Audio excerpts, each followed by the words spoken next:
Hello and welcome back to the Level Cap Podcast, your one-stop train stop for Level 99 Games things, news, trains, or otherwise.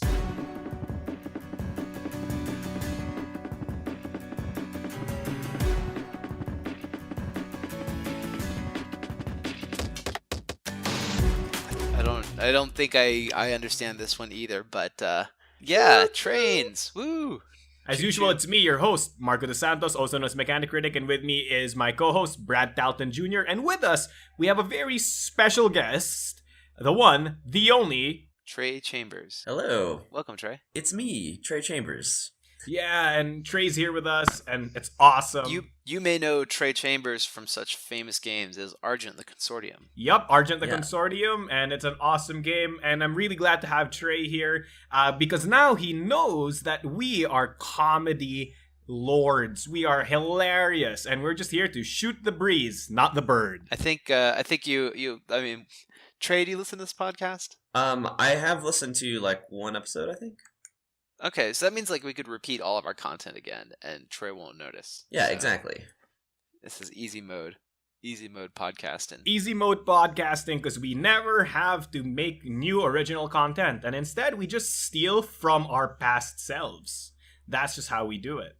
Yeah, if you repeat a joke, we won't hold it against you. But I will think y'all are clever, and that's what matters. Yeah. Because in the end, the simulacrum of hilarity is what's important. That's okay. We can pass the what's the Turing test for comedy?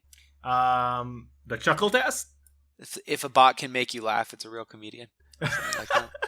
Yeah, okay. So we make up jokes, and if they don't laugh, we're robots. That's exactly what that means, Brad, and there's nothing that we can do about it. So anyway, let's go to Trey. I'm great. I'm here in New Mexico, actually visiting Level 99 to work on some games for them. Yep, we're working on Imperial Spells and Steam and other upcoming projects. Come on, Brad. You're not supposed to spoil the surprise. We weren't supposed to tell them what the game was until it came to that point. Okay, it's a mysterious train game which is previously announced, but which you probably can't guess what it is because we are very clever and keep these things very secret. You may think it's the one that we previously talked about on previous podcasts, but there's a chance that it's not. Ha ha ha ha ha. Who knows? You'll know soon once we get to that segment of the podcast, which will probably be starting now. Which is starting right now, so I think it's just appropriate that the creator of our Game Club game for this week introduces the Game Club game for this week. So Trey, tell us, what is our Game Club game for this week? The game is called Imperial Spells and Steam, which is a train game from Level 99. And surprise from Level 99. It actually has been announced for quite some time, but I guess we're gonna learn some more details about it today that maybe haven't been announced yet. But basically, it's a train game from Level 99, so it's gonna have your Level 99 twist on it. It is set in the Indians world, so you're gonna have cool spells. You might see some familiar characters. But the central idea behind it is that it's a train game unlike any train game you've ever played. So it's going to be very unique, and nothing out there on the market will be quite like this. Ooh. Well, I think it's fair to say that it has uniqueness about it, but it is still a train game. So you will, players who are coming into it from the outside will know kind of what to expect. You see, you have there's going to be trains. It's not gonna completely subvert all the tropes. Are you sure? What if instead of we're trains, gonna have some new things? You had cars. Oh, revolutionary. Trains. We do use a pretty loose definitions of trains in this game. One of the companies has these giant caterpillars with gondolas on the back. Another company has ghost trains, and there's yet another company that just teleports things from here to there. Wait, a quick question to both of you. Did Brad just say ghost trains? Yes. There's ghost trains. So I have a question. Does this imply that the ghost carries, the train carries ghosts, or that a train died and then left a ghost? Probably the second one. Yeah. Trains are alive in the world of Indians. Well, I mean, maybe it was one of the caterpillar trains. Maybe it's a ghost caterpillar train. Sold. You know what? Sold. You know what? Give Marco, me 10 copies. Don't think too hard about this. Okay, the train is a ghost. Maybe it wasn't a ghost of a train. Maybe ghosts made the train using ghost materials. Okay. Like, there's a lot of ways this could happen. You're so stuck in your, life after life mold. You can't think outside Oh, the train box. oh I don't know. no. Can't think outside the switch box. I can't think outside of the cart. Oh, okay. So, Trey, tell us a little bit about the mechanics of this game. What were your intentions with going into this? I'm sure some of the listeners are familiar with your old work, like Argent. So we all know it's kind of this fusion between. Oh, well, Brad calls it a fusion between American European style, wherein you it's like point scoring, but there's a lot of I want to destroy the other players. So tell us a bit more about your philosophy going into designing this game. Yeah, well, it actually it started off as a very mean game. We've had to kind of taper that down because it is route building. So if you just blow up everyone's routes, then the game's not going to really move anywhere. So we've taken out some things like you can't destroy each other's tracks, at least not yet. Maybe in a future expansion. Yeah, so I would say that it's not as mean as Argent, but there are definitely many different ways you can mess with your opponents. You can steal goods for them, not really steal them, but get to the goods first, and they were planning on harvesting an area, and then you get there first, and you take that resource. Also, there's going to be corruption, which you can drop on the map and basically make areas very difficult for your opponents to get to. You can also kind of get in their way, and then when they have to build over you, they have to give you mana, which basically powers your spells and makes you more powerful. So there's definitely a high level of interaction in this game beyond the economy, whereas most train games only interact with the economy, maybe a little bit on the route building, but we have a lot more interaction built into our system. Yeah, I would say it's kind of like a lot of simultaneous races. You're racing for the best goods, you're racing to do the deliveries first, you're racing to lock up areas of the boards that other people have to build over you and give you resources. There's a lot of different things that you have to decide, what am I going to prioritize, and as soon as you prioritize one thing, somebody else is going to take the best of this other thing. And so there's a lot of different ways to play, and I'm really happy with that. So you can definitely go into the game with many different strategies, and they all come out being very viable. Okay, so if you like that aspect of Argent, it's still there. Mm-hmm. Oh yeah, for sure. Okay, so so tell me more about the defining characteristic of this game. So is it going to be the fact that there's a lot more interaction between players? Is there a specific mechanic you want to highlight, Trey? Sure. I mean, I would say definitely it's going to be more interactive than other train games. But the key mechanic for me, I mean, I designed Argent, and the big impetus behind Argent was to have worker placement game with different types of workers, and the other thing of Argent was to put a spell tableau into a worker placement game, and then that's kind of what I'm doing here with Imperial. Is I want to have magic spells that kind of can affect the world, can affect your engine, can hurt other players or get in their way. So building a spell engine into a train game was kind of the impetus behind it. Because I mean, there's nothing like that on the market, and I think that would be really interesting and a good fit for level 99 games.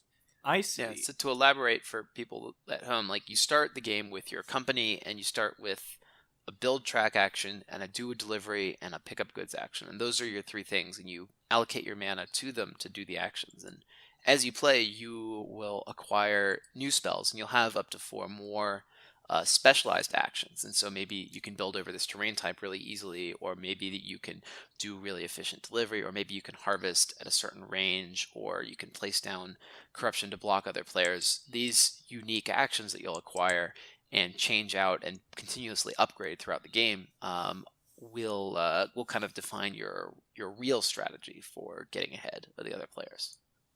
Right, exactly. I see. So you're starting to talk about the obvious asymmetry that's going to be in this game, right? Because if it's a level 99 game, there has to be some kind of asymmetry. So you're telling us that each of these railroad companies essentially has a specialty, you know, so you were talking about stuff like builds over certain terrain better or can place corruption and all of that. One question that some people might be interested in is that is each of the specific companies railroaded, oh my gosh, I just said a pun, railroaded into a specific strategy. So it's like if you take a minute to just let that sink through everyone. They are asymmetrical companies. However, they can all do all the things, and not only that, they all have access to the same spells, so they can all get spells to kind of shore up their weaknesses or multiply their strengths. You know, however they want to take it. But what we would say is that like the companies give you supplemental abilities, and then those abilities supplement the spells each in different ways. So if you know the company that specializes in mana engine recall type of stuff gets a hold of a spell, they're going to be able to use it very differently than a company that specializes in track placement. And so the same spells feel different to every company, and I think that's a really big strength of the game. Exactly. I see. So how are these spells distributed to players? How do you gain access to them? Well, you can research. You can take a research action and kind of select the spell of your choice. And then when you get the goods, you may get. So the cards actually are going to be like kind of cards of your train, and you add the spells to your train, and they have different abilities that will help you. But they also store the goods. So like if you want a blue good, I'm not sure the thematic name, but Brad can tell us. Yeah, if you want like the blue good, you need a blue spell card in your train, which will give you an ability, and then it can also store blue goods from the map. So you harvest that good from the map into your train card. And if you want to hold on to goods for a long time, then you gotta think about how you're gonna structure your I guess what we would say your warehousing or your storage for these goods over a long period of time, because maybe I have a really good green spell, but I don't have any need to pick up green goods. I need to pick up a yellow good. I'm going to have to get rid of something to make room for a yellow spell, which can also warehouse my yellow good. So there's some idea of, if I'm specializing these spells, I want to target these goods versus targeting other sorts of things. Yeah, and your tableau is very tight, so making those strategic decisions is a very interesting choice. Okay, yeah, that sounds awesome, actually. So this means that there's a inherent sense of replayability in the sense that the cards you'll be drawing end up being very different, right? So sometimes, even if you plan to do a certain thing. Yeah, we have a modular board, so every game you're going to be playing in a different world. The goods are going to be spread differently. The demands are going to be spread out in different ways. And not only that, of course, the spells are going to come out in different order, so you'll have different spells that you have access to depending on the game. And of course, there's currently six, probably more in the future, 6 different asymmetrical companies that work totally differently and have different tech trees. Wow. Some of the goods have different qualities. So if a resource is scarcer on the board, it's going to be more expensive. And cities can accept multiple kinds of deliveries. So just because this city, demands something, I can deliver a cheap thing or I can deliver an expensive thing, and it's going to affect my scoring at the end of the game, whether I make the quickest delivery possible with cheap goods or if I go far out in the world to forage for the best goods that I can find. Okay, so just for the people listening at home, because I'm pretty much sure that not a lot of the people in the audience understand how the game generally plays. But from the looks of it, it sounds like because a lot of people probably their experience with train games ends at like what, Ticket to Ride or something like that. So Ticket to Ride's a very, very simple game wherein essentially the entire game's about laying down tracks. So initially when Brad started talking about laying down tracks, I thought it was similar, but it seems that it's a lot less about specifically laying down tracks and a lot more about making these deliveries. So am I wrong to assume that? No, it's definitely more. It's closer to like a Steam type game than it is towards Ticket to Ride. Where a route building is a feature in both games. But like Ticket to Ride is essentially more like a card drafting game with route building, whereas this is more like route building with goods manipulation plus the whole like tableau and asymmetrical powers, which is something that doesn't really exist in train games as far as I know. I see. I would say that it's a lot like Manhattan Project for people who have played that. The idea of like allocating your workers to these different abilities that you have selected to run this engine, that element feels very Manhattan Project to me. So for those who played that game, imagine if Manhattan Project was a train game. You kind of are getting, also there's a Terra Mystica element where different companies build better on different terrain types, and that's a major influence on your decision of which direction to build is how much does it cost me to build this direction. I see. So would you say that this is the Dark Souls of train games? No, No. I don't think. You can't tie everything to Dark Souls, Marco. So would you say that this is the train games of Dark Souls? Think What? about it. Sure, yes. Think about it, Brad. Deep and hard. Now, yes or no? Next question. I'm not even going to qualify that. Okay, fine. The train game of Dark Souls? No. What does that even mean? I'm not Like a train runs you over and you die instantly? Like what would that game even be? It's Dark Souls but all the bosses are trains and There's a you mod can't for catch them that. because they move too fast? I mean, what could that even be? No. I'm sorry. Are you sorry? I feel like you're not sorry. No, I'm not. I also feel like you're not sorry. I'm sorry. I'm sorry. I do not mean to cheapen the listener experience by just randomly spouting out random phrases. Okay, let's go back to trains. Real trains this time. So tell us, what is your favorite of the asymmetrical companies that we have? So that we can get a small sneak preview at what these guys can do and their lore and theme, so that the listeners kind of get an idea of what the entire world of trains, Imperials, spells and theme is going to be all about. I had a lot of fun the other night playing the delivery company because like they basically have cheaper deliveries. So once we got to the end game, I was way behind everyone else. But because I have cheap deliveries, while everyone else was like cycling through their actions at a normal pace, I could just do a whole bunch of deliveries at the end, and it actually put me just over the top. And I won the game by a handful of points when just a few turns before I was way behind everybody else. So that was like a really good feeling because I had made a lot of strategic decisions leading up to that, and I knew I was going to be able to just deliver a bunch at the end and hopefully catch up, and it just happened to work out. So that was just a really fulfilling experience. Oh, that sounds pretty awesome. Brad, how about you? Have you had a specific train company that you like? Yeah, I have really enjoyed playing the Dryads, and their ability is that they can build more track than other companies. So when you build, you have a build capacity. Like I'm able to channel up to 4 mana to build track every turn. And that means like if a terrain's easy, it'll cost only 1 mana per terrain and I can build 4 of them. If a terrain's more difficult, it might cost 2 or 3 or even 4 mana to build on that terrain. So I might only get 1 or 2 hexes of track in a single build.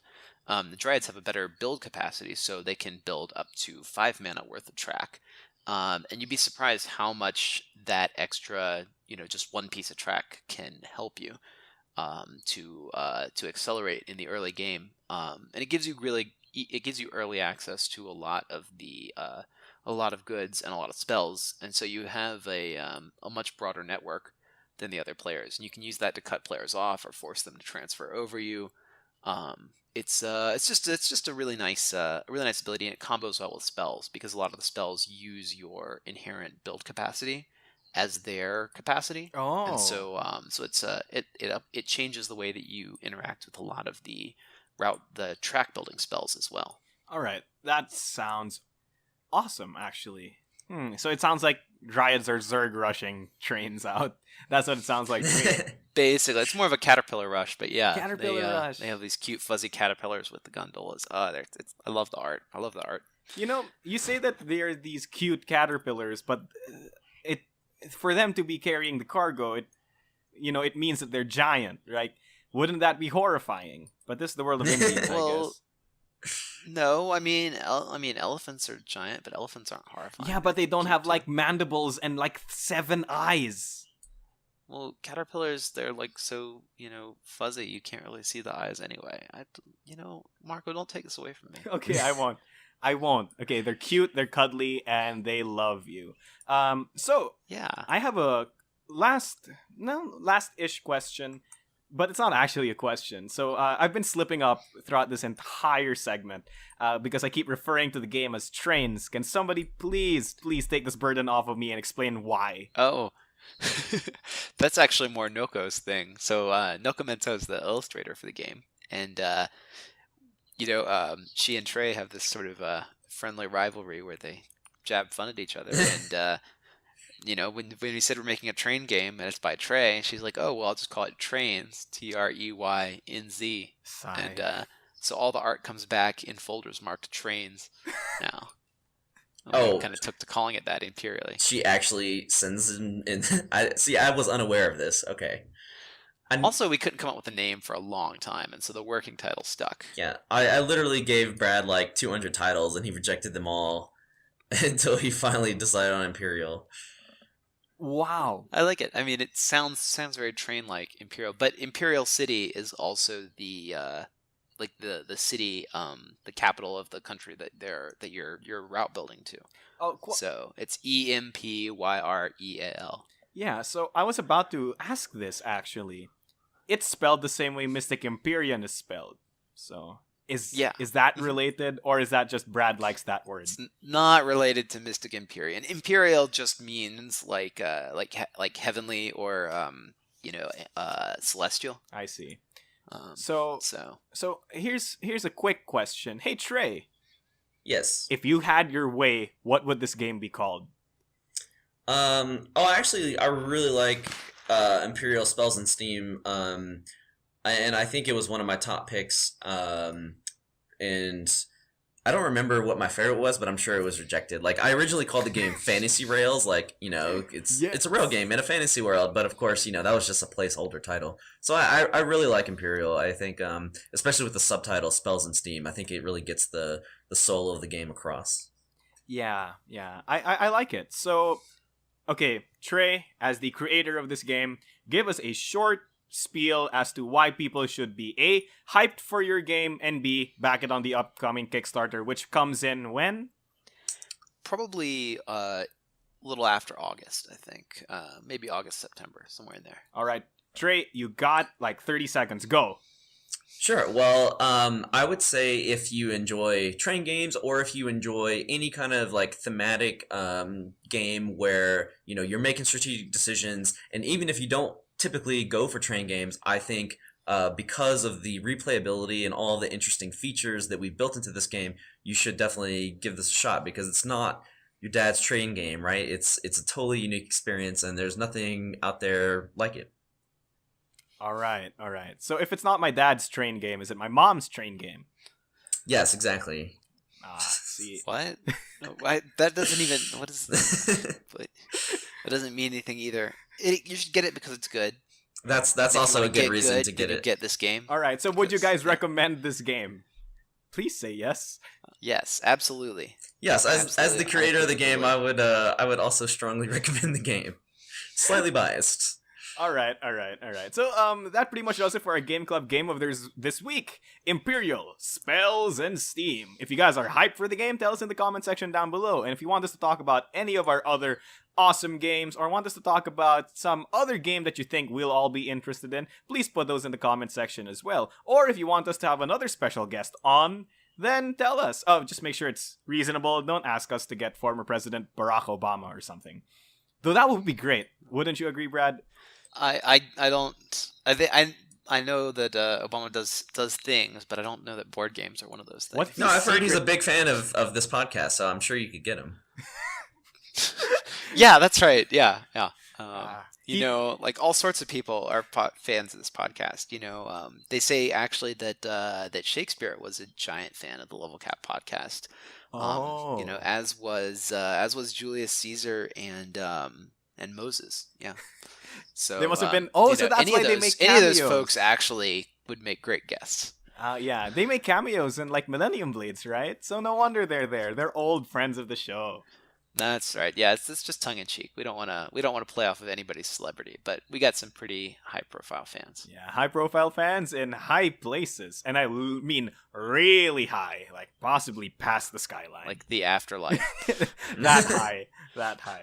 Okay, so let's move on to our next segment, which is 99 questions of level 99 games of the wall. And Brad, I want you to know that this is our 23rd episode, so we're so close. Oh yeah, we're doing great. Well, do you have any questions for Trey? Can we ask Trey these questions? Oh yeah, a lot of these questions are interesting for a lot of us. So this one, okay, great. This one isn't from the fans, so sometimes I don't like when we get special guests on. I don't think a lot of the questions apply because they usually address you or me specifically, Brad. So I don't have a lot of material, so I'm gonna interject one of mine. How is it like working with Brad? That's for Trey, and for Brad, how is it like working with Trey? I would say it's great working with Brad. He he's generally open to suggestion and trying new things, which is helpful. And I mean the whole level 99 staff, like they're really great. I've been to many conventions with them now, and we have like a really great working relationship. So when you're patronizing level 99 games, you can know that you're giving your money to good people who put out a high quality product because they really care about their work. And it shows. They spend a lot of time. I mean, I've been here all week for a week in Albuquerque, New Mexico, and I don't think Brad has stopped working except for like to eat. So he's really dedicated to his craft. We get into quite a few debates about various game mechanics, but I think we usually always end up at a compromise that was the best between the two ideas. So it's really good collaborating with him because of that. We often disagree, but we always come to some kind of compromise that's kind of like a melding of the two ideas into one. So that's really great. Okay. Yeah, I'd say that Trey is definitely a stabilizing force. I'm very uncertain, and I feel like things are never good enough. And Trey, is really confident in his ideas, and so it adds a lot of stability to the process. Because I know if it was just me, like most games would never get finished. Oh, true fact. Really? Yeah, so it's good to have someone who can say like, yes, I know for certain that this is good, and not have to get a second opinion on it like I do all the time. I see. So that's good. So it seems like your partnership and your resulting mind child is going to be awesome. I mean, Argent was great. Friendly local game store. If you like Argent, then you'll like this one. My friendly local game store actually packs Argent, but not BattleCon or any other level 99 game. So what? Really? Yeah, I mean, like, I came in there and it's like, hey, look at this thing. It's like BattleCon and stuff. And they're like, hey, look, the art looks familiar to this. And they point, and over there is literally just Argent with Summer Break expansion. I was like, but you never heard of this? And they're like, no. Huh. I think it was really great because Argent kind of reached a part of the gaming community level 99 hadn't reached yet, which is like the more Eurogamer people. And so I think that was really neat for them to, it just goes to show, like, level 99, they will publish all the things. They have, like, social deduction games, they have party-style games, they have, obviously, thematic games, they have 1v1 games. So, I really appreciate that about the company, is that they're willing to, explore all these different genres and not, like, pigeonhole themselves into one type. Yeah. And yet they do kind of feel unified. And I think that the world, like the worlds that we have are a big unifying force. It does feel like Argent and BattleCon both belong together in a sense, if that makes sense. I see. They were meant to be. No, just kidding. Yeah. But yeah, it feels cohesive. Well, they were meant to be. We designed them that way. Oh, that's true. But it feels cohesive. It always feels like it feels, how do I explain this? it feels like there's an anime. Like, it feels like the World of Indians is an anime, and all these games you guys are making are just shoot-offs of the anime. But Like spin-off series. Yeah, Of exactly. the main anime. But the problem is the anime never existed in the first place. You know, that's how it feels like. It feels like there's this cohesive world that exists outside of the games, and that's what makes it so great. Mm-hmm. Okay, so let's move on to the next question. And this one's interesting because we have two designers here. So what do you look for first when considering buying a new game? Do you look at the themes, components, designers, reviews, or whatever? I'm personally big into reviews. Like, I always do a lot of research before I purchase a game, and that usually encompasses like reading reviews on BGG, watching videos on YouTube from various reviewers. And it's what's great about reviews is like you can generally get a sense of the game, and then decide, does this fit my taste or not. So that's the main thing I do when looking at what to purchase. I see. I look at more the theme, and the design of the game, and I think I try to understand how this game is supposed to make me feel when I'm playing it, what the experience is supposed to be like, and whether that feeling or experience is what I'm looking for. So I'm definitely a thematic gamer. I see. And I want a game that's going to take me to, into that world and show me the experience of being a part of that world. And I judge a game based on how well it delivers on that promise. And that's not a bad way to go. I personally pick from two, price, because where I live sucks. Yeah, you gotta be really careful out there in the Philippines. Yeah, I do. Don't look at the news, boys. Don't look at the news. And then second one is I actually generally look at specific mechanics. So I will kid you not. Eric Lang released a game on Kickstarter called Chaos Ball. And it's this fantasy football game. I won't delve too deep into it. But the main reason I bought the game was because it had a double blind mechanic. That was it. Like, I looked at it, I was like, double blind? Buy.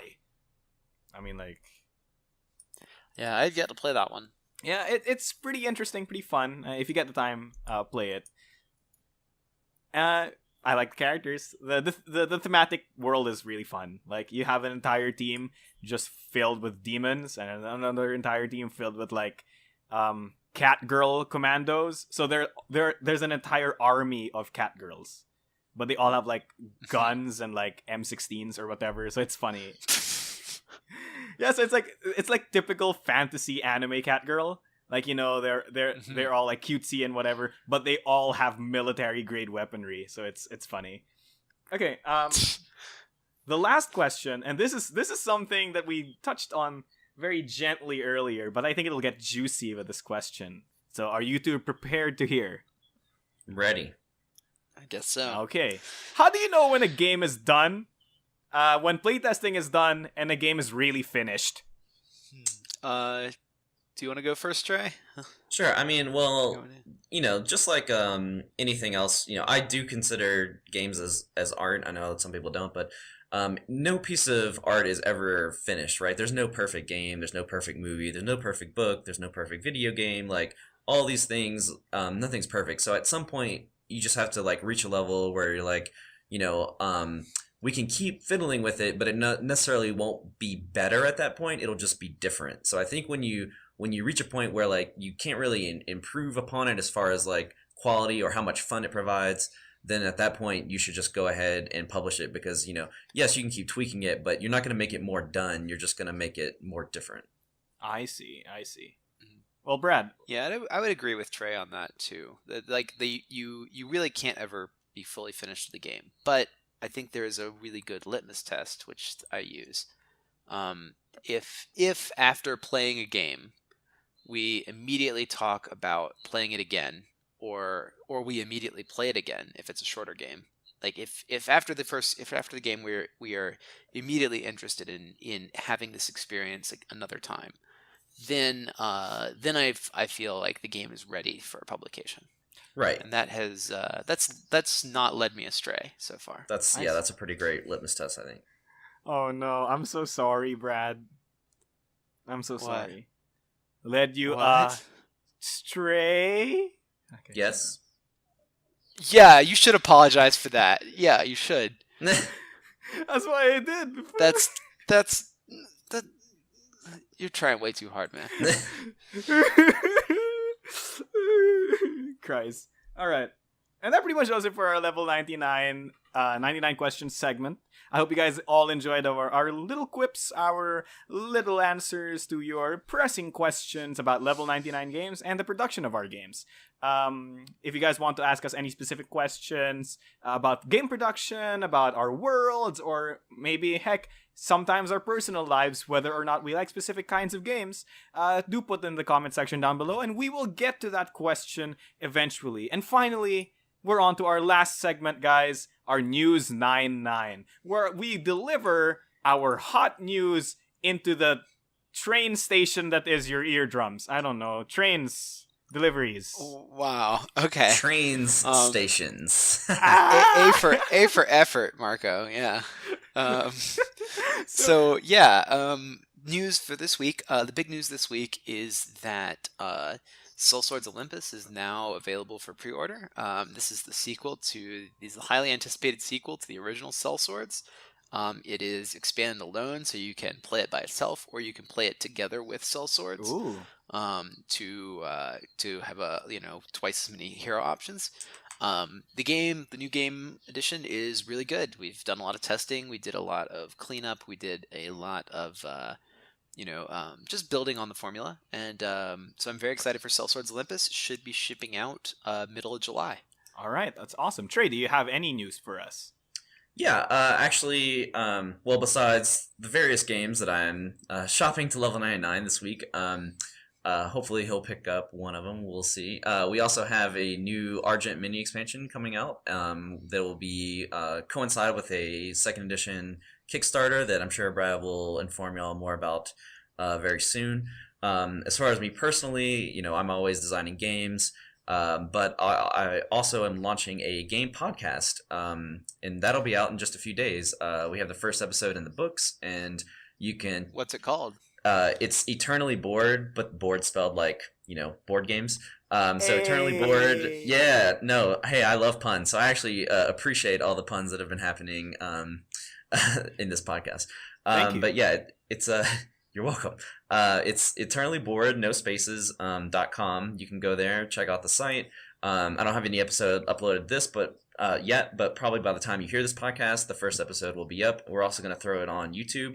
And the impetus behind this podcast is to talk about games, of course, it's a gaming podcast, but also social issues in the gaming world. So, I felt like there's not really a podcast that's willing to take on the tough issues that people don't want to... Hot button political topics exactly. that we're all actually talking about. riveting political topics in games. And I say that as a joke, but it's actually serious. Our first episode, actually our first two episodes are about like racial representation in board games and also in our community.